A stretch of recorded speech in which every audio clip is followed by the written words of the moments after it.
Russia had an uneasy history with the cultivation of tobacco throughout its past. Throughout most of the 17th century, tobacco was illegal to import or grow inside Russia's European territory. At the same time, it was actually legal to be traded inside Siberia.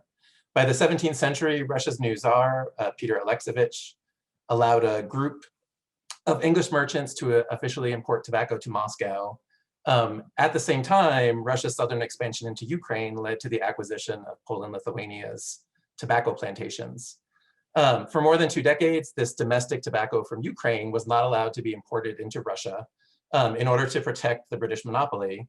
But Russia's ongoing search for new revenue in a mercantilist era reached its logical conclusion in 1723. The state officially backs domestic production in Ukraine over imports, and started to consider the possibility of developing an export trade in tobacco to the rest of Northern Europe. Britain, of course, was one of Russia's largest trade partners, both by value and volume, throughout the entire 18th century. There's a bit of a decline from the middle of the 1730s when Baltic trade starts to get disrupted, up until the end of the 7 Years' War in 1763. As the war was wrapping up in 1763 and trade negotiations were beginning again, Russia and Britain both focused on tobacco as one of the key issues they needed to work out to resume their relationship. So we have this very odd moment on the 14th of March, 1763, where 2 different men are presenting proposals and assessments about Ukrainian tobacco to their respective governments about this issue. One of those men was one of the Russian economic ministers, Grigory Nikolaevich Teplov, who submitted his manifest on tobacco to the Russian Senate, which was focused on increasing production in hopes of finally exporting the product at a large scale.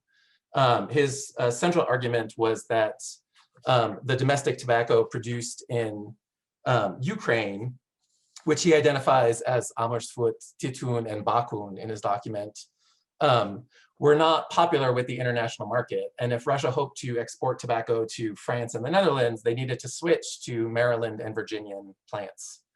Tobacco's argument is essentially that the domestic varieties were the reason Russian-produced tobacco hadn't gained an international foothold. So he thought switching the type of production would be a success. That's the center of his plan. John Hobart, who at that time is the ambassador extraordinary to Russia, had a different assessment about Ukrainian tobacco. Knowing the discussions going on, he actually prepares a report for the foreign secretary about what's happening with tobacco. He's not kind. Hobart comments in a letter to the secretary, as to the tobacco, it was not only the want of proper cultivation, but that the soil and climate would never produce any but of an inferior sort. Furthermore, he wrote, those who are acquainted with the Ukraine assure me that there is too much saltpeter in the soil, as must ever greatly affect the quality of the plant. His final point, as he's assuring that there's no chance that there's going to be any discussion of tobacco in the future, he writes that having launched an investigation about the quality, the British tobacco merchants in Russia assured him that Ukrainian tobacco is of a bad sort. It's ill-packed and already beginning to rot, so that before it reaches that country, France, that's what he's concerned about, it will be absolutely good for nothing. So the time and effort spent on Ukrainian tobacco in 1763 is a really unusual moment in Russia's tobacco history. It's certainly the first time there's an official report presented to the Senate about the possibility of a large-scale tobacco trade. Russian naturalists, planters, and manufacturers at this point knew that there is a complex process in which tobacco is grown, harvested, cured, and marketed. But this official designated by the Senate, Teplov, to investigate the industry, weighs in with his report and directives for how the state should operate, saying that it's just about the quality produced by having the wrong type of plants. And if they could figure out a way to successfully import seeds or plants from North America, then everyone in the world would want to buy Russian-grown Ukrainian tobacco.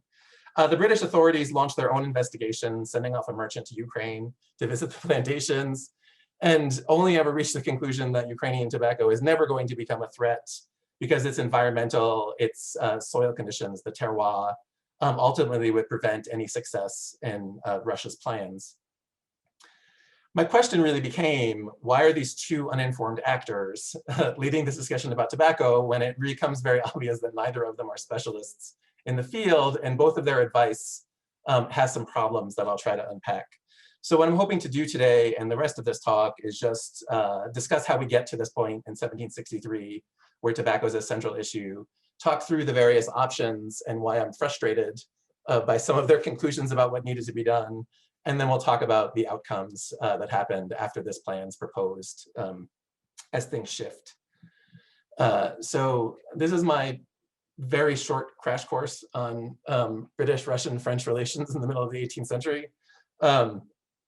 So as you may have an idea, Russia's exports in the 18th century are overwhelmingly dominated by its naval products, hemp, flax, tar, and pitch. Tobacco was always exported, at least in the 18th century. It's a small but consistent part of Russia's exports, though it's not purchased generally by British merchants. There are other merchants operating in Russia that are interested in Russia's tobacco. But it starts to shift over time because of Peter the Great's expansion into Ukraine and also his acquisition of Riga along the Baltic coast. Riga was the center of Poland-Lithuania's tobacco trade. The river system from Ukraine ends up at Riga. And so the tobacco being produced in Ukraine navigates its way across that space, ends up in Riga, where it's then exported. And as Russia acquires that territory, they just inherit that infrastructure. And so Riga remains a center for the tobacco trade, at least in the first half of the 18th century, operating in the Baltic. The second reason why there's a focus on tobacco is because the outbreak of war in North America, initially between France and Britain in 1754, and then the 7 Years' War starting 2 years later in Europe, actually causes an international crisis in tobacco supplies because Atlantic shipping is widely disrupted. So there's a moment as the alliances are shifting at the beginning of the war where France realizes that it has this opportunity to re-navigate and manage its relationship with Russia on a more permanent footing. The backstory is the Anglo-Russian commercial treaty that's signed in 1734 expires in 1754. Russia refuses to sign a new commercial treaty unless Britain agrees to sign a defensive treaty, a military treaty, which they do not. Obviously, because Hanover has different concerns about how Central Europe's operating. That created the window where France starts to negotiate with Russia and leads to the escalation of the beginning of the 7 Years' War. France doesn't only pursue a military alliance, they pursue this commercial alliance in hopes of permanently realigning what's happening in Central Europe. So as I said, I'm making a long story very short. During the 7 Years' War, France is continuously negotiating its commercial possibilities with Russia in hopes of keeping Britain out of the Russian market to gain a foothold there.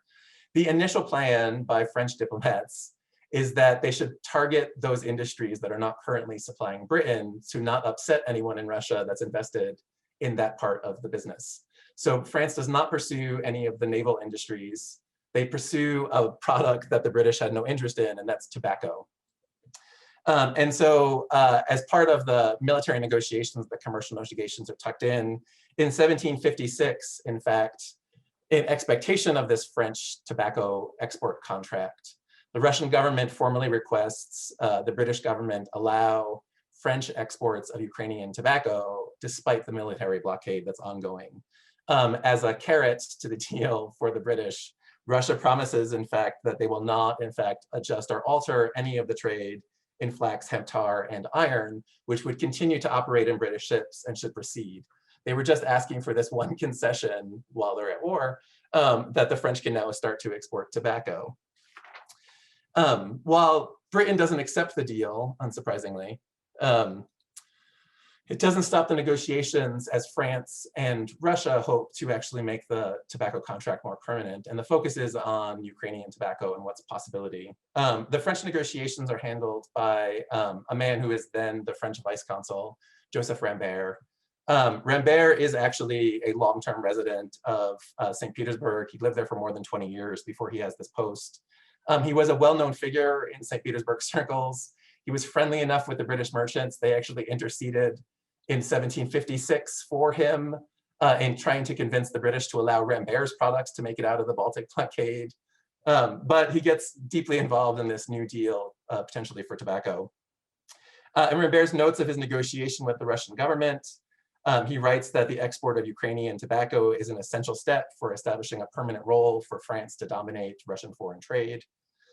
He argues that once this trade's established and French merchants become a greater presence, then France can start to export both Chinese and Iranian products through Russia, because those are two trades that the British do not touch because of the acts of navigation, even while they're operating in Russian spaces.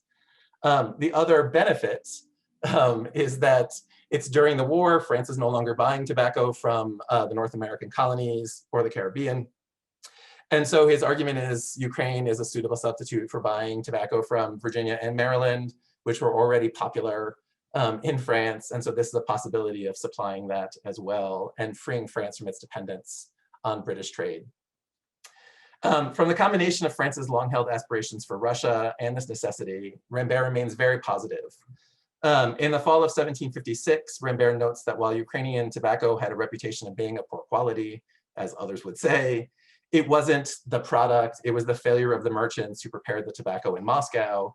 The leaf was of high quality, he assured French authorities. He predicts that receiving an exclusive privilege to export tobacco, France might easily ensure its quality by preparing its leaves for final sale in France and leave the Russians out of it. While there was continuing problems in the Baltic, Rambert suggested that in fact they should support, or at least suggest the idea that Russia needed to export its tobacco to the Ottoman Empire, which could then move it easily across the Mediterranean into France. I don't think that was ever a plausible argument because Russia is unwilling to negotiate with the Ottomans about anything. So the idea that they were suddenly going to handle a part of the trade, I think, is very optimistic. But Rambert is envisioning the future realignment of diplomacy in Europe, and the idea that somehow the French were finally going to broker a permanent Ottoman-Russian relationship is a big piece of that. By 1757, after months of negotiations, Rambert sends his final proposal to the Russian government for the export of Ukrainian tobacco. He predicts that the current production in Ukraine is about 300,000 poods, or 10.8 million pounds. He thought that Ukraine could ultimately produce as many as 1 million poods per year, or 36 million pounds of tobacco could be produced if the Russians just simply extended production along the coast of the Sea of Azov, which he assured French authorities was equal in quality to that of Ukraine. All that was necessary for this plan to work was that the inhabitants should devote themselves to the cultivation of the plant and produce the best quality tobacco, perfect with better care and the discovery of better soil for the crop. The cost would be nominal, only 40 to 50 kopecks per pood in good harvest years, or perhaps 60 to 80 kopecks per pood in poor years, which is less than a ruble. According to Rambert, there actually had been a British merchant, S.E. Earle, who in the previous decade had an export contract from Ukrainian tobacco and was selling it to a French tobacco merchant in Paris. And he pointed out as a final sales point, if the Russians agreed to this deal, the British would be cut out of the tobacco trade, and that would be better for the current alignment of politics in Europe. So it's a win-win deal as far as he's concerned. The problem for Rambert's proposal is that the Russian court is not a stable place during the 7 Years' War. Elizaveta, who is the current Tsarina, dies. She's succeeded by her nephew, Peter III. Peter III is very closely allied with the British in the court, who are running his foreign policy at that time. And so the French deal stopped in its tracks. When Catherine the Great overthrows her husband and has him executed in 1762, the British negotiations are stopped, and then there's hopes that they're going to restart somewhere. And so you have these two moments coming together with the connection at 1763 as the war is coming to an end, where there's a new government in place in Russia, and there's hopes that things could be restarted on both sides that were going to be favorable to either side of the equation. And tobacco, a product that was of no interest to the British throughout most of its history in Russia, suddenly was at the center of these ongoing issues with where Russia fit in terms of international commerce. So that's how you end up with both Hobart and Teplov working on behalf of their governments to propose what's going to happen with Ukrainian tobacco once peace settles on the plan. Teplov's proposal in 1763 was a specific request of the Russian Senate to return to pursuing the French tobacco deal. Was there a possibility that this tobacco contract with France could be signed and what were the profits going to be, what hurdles needed to be overcome. That's what he's asked to identify in his proposal. And Hobart, who wants to re-sign a new Anglo-Russian commercial treaty, is hoping to keep France out of the market permanently. And so he's very dismissive of the possibility that the Ukraine plan's a possibility, much less Russia's negotiations with France would come to fruition. Hobart personally blames Teplov for everything, which you can see in these quotes. On the 10th of January, 1764, he has this wonderful, Teplov is superciliously pedantic in a country where very few houses accepted. A book is a phenomenon. Long application has enabled him to form plausible systems upon fallacious reasonings, which the uninformed are captivated with. By flattering the empress with the ideas of Russia exporting her own commodities, that in time, by proper attention, she may enable her subject to supply their own consumption in almost every article at home and carry their productions in Russian vessels to foreign markets. That is specifically about the Russia tobacco proposal. By the end of the year 1764, it's not much better. All of the difficulties arise from Mr. Teplov and the most groundless misrepresentations of the present state of trade and of their own abilities to carry it on without the assistance of foreigners, the British, which are made by the Russian merchants. I am persuaded that a year or two will convince them to their own cost how superficiously and ignorantly they reason. You may not be surprised to know that by the time the new Anglo-Russian commercial treaty signed in 1766, neither Hobart nor Teplov were part of the final negotiations because their opinions of each other were fairly well documented on both sides, that they in fact had become the obstacle to the negotiations, which I can talk a little bit more about if you really are concerned. What I'm hoping to do with the rest of my time, in hopes that I'm not going too long, is talk about what they were specifically proposing and what I think are some of the issues with their understanding of the tobacco market. So I do want to mention that the tobacco plan is not only from Teplov. The actual production on the ground and managing plantations and viewing the possibilities for exports is actually run for the Russian government by Peter Shuvalov, who is a plantation owner in Ukraine. And he was heavily involved. In 1762, there's a special act passed by the Senate that gives Shuvalov the right to overhaul the management of Ukrainian tobacco to try to centralize the planning and figure it out. Teplov's final proposal in 1763 is built on the knowledge of an actual planter about what could happen. So when Teplov comes forward in 1763 with his plan to the Senate, he's backing with the knowledge of a planter and also the scientific advisors from the Academy of Sciences. Teplov himself was not a planter, nor was he a naturalist, nor a botanist at this moment. And so his report, built off this knowledge, reflects some errors of the era, but also his own misunderstandings about what's going on. He specifically writes that Ukraine is currently producing Amersfoort, Titoon, and Bakun. He means that it's producing Dutch, Balkan, and Indian tobaccos. He is never talking about the actual species that is being grown. He says that we need to import North American, specifically mentioning Virginian and Maryland tobacco plants as the way forward for the future. We might approach the issue with tobacco far differently. We would talk about Nicotiana tabacum or Nicotiana rustica, and how those work out. He has no knowledge of that. It's the 1760s. The Linnaean typology is still a work in process, and there's disagreement about it. I actually have been growing nicotine in my garden this year, in part because I knew I was giving this talk. And aside from the fact that there's more than 20 varietals of nicotine, all of which look very similar, they all actually have nicotine content within the leaves.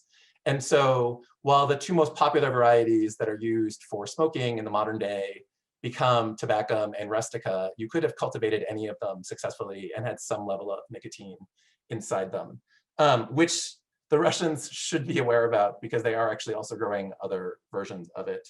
By the 19th century, it's far more common in Russia to talk about the Russians only growing rustica, which is the less popular variety globally in Ukraine. By about 1830, they start to call it mahorka, a particularly Ukrainian type of tobacco. But there's no indication in the middle. I'm afraid there's 1 or 2 minutes left. Okay. Okay. I will do my best to get through it.